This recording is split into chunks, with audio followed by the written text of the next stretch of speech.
Hey everybody, Coach Troy here.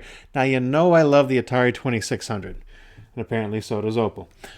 But I've got the Light Sixer, I've got the Woody, I've got a Darth Vader, and so I really wanted to check out this Atari Junior. I saw one on sale for 50 bucks. Definitely did not need it, but I was like, hey, wouldn't it be cool to have one of each model? All right, stupid spending waste of money, but I did get some games in there too, so let's see what I got in this box. All right, opening up this box, let's take this sucker out, and here is the Atari Junior. It is a 2600, plays just like one, but as you can see, it looks a lot different. It's got more of that 5200, 7800 model style with the metal strip in the front. And it is so much smaller. I mean, for comparison, here's a 6-switch, right? I mean, that is so much smaller and weighs about 10 pounds lighter than a light sixer, not even a heavy sixer. So, yeah, it's a much smaller, more compact model. Now, you'll notice that it doesn't have the wire attached. There's a different port here. You can see that. That's where you're going to plug in that wire that plugs into the TV. So, looks like I got the wire here. And what do we got? This is actually different. This says Sega on there. So that's a little different. That's not what I was expecting. Okay.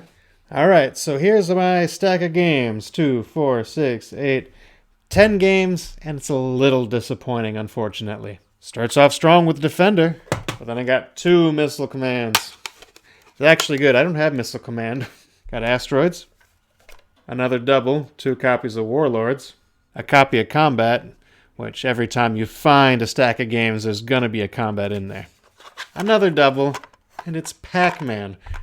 And what appears to be an Intellivision game of Lock and Chase. So let's test this sucker out, and a little hack. I pulled apart some RBG cords, and I'm going to use one of those along with a coaxial adapter, so that way I'm not using this Sega one that, I don't know, maybe it works, maybe it doesn't. Alright, we got it to turn on just fine for this Atari Junior. Carefully switching the plug. Oh, that sound is terrible. Oh, and that's what happens when you don't focus. That's enough of this one. Let's go test out Missile Command. That's the one I really want to try. Not sure what's going on here, but I can't seem to get this game going. The select and restart buttons on the system don't feel too good. Maybe that's got something to do with it. All right, well, looks like I'm getting nothing out of these select and reset buttons, so I guess I'm going to open it up and see if there's something I can do about it. Let's grab our tools. All right, flipping her over. Looks like we got 1, 2, 3, 4, 5 different screws. So, scalpel. All right, let's get to it.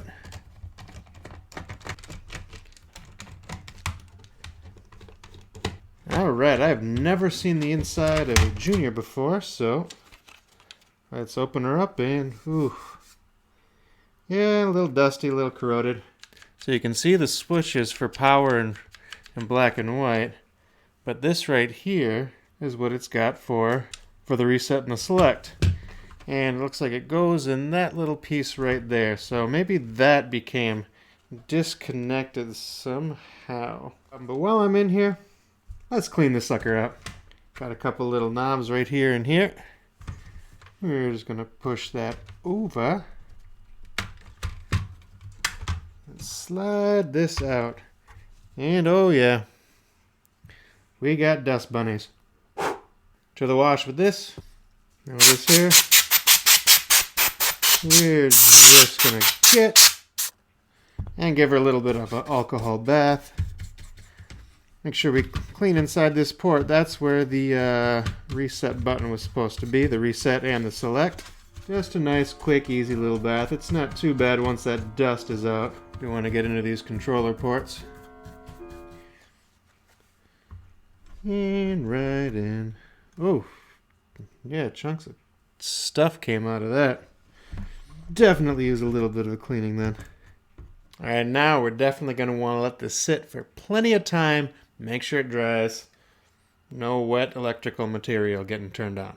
And looking a little bit more into it, I'm actually going to try to pop these buttons off here and take a closer look at this ribbon.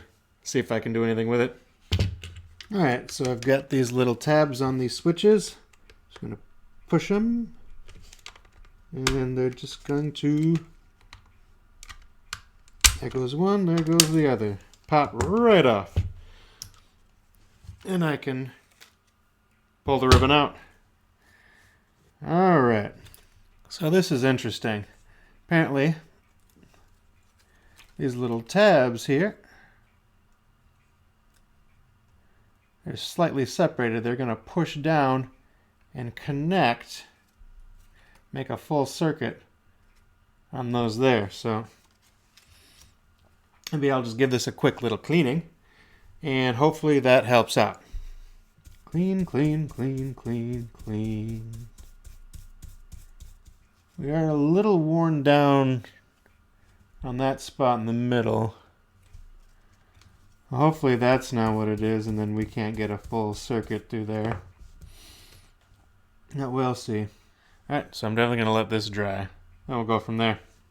And of course, while we're at it, just clean up these buttons. They're looking a little crusty in there. Alright.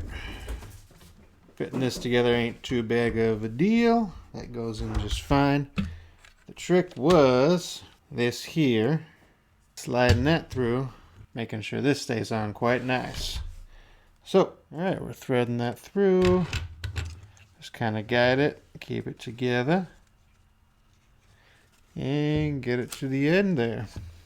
And you're going to kind of guide it so it's there. Make sure it's still lined up so those little circles are over the pieces there.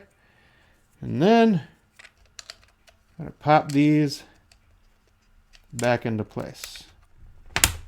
Oh yeah. Alright, there's still a little push in there. I don't like the way they feel still, but I think that's just how they're made. So, you just kind of have to deal with it, I guess. There we go. We have to make sure that this ribbon here fits into that slot. I don't know if you can see what I'm doing here. Probably not. I'm going to fit that in. Alright, I think that is fit in there. Let's make sure our power switches are also fitting over nicely. Black and white. Power. Nothing left to do now but to test this bad boy out. See if I did anything of value to it. All right, here comes the moment of truth. Let's hit that select switch. Oh, snap. We are working. Jeez, how many levels does this thing have? And reset. Oh, yeah. We are working. Oh, look at that. It looks good. The controller part works just fine. I can hear the sound. Yeah, I'm happy with this one. This is actually going very nicely. And would you believe that? I actually got this bad boy running. So yeah, I guess I just had to clean off that ribbon and get our select and reset going. So, all right. Another success. Still looks a little dirty. Whatever. Maybe I just got to clean up better next time. Anyways, this is Coach Troy.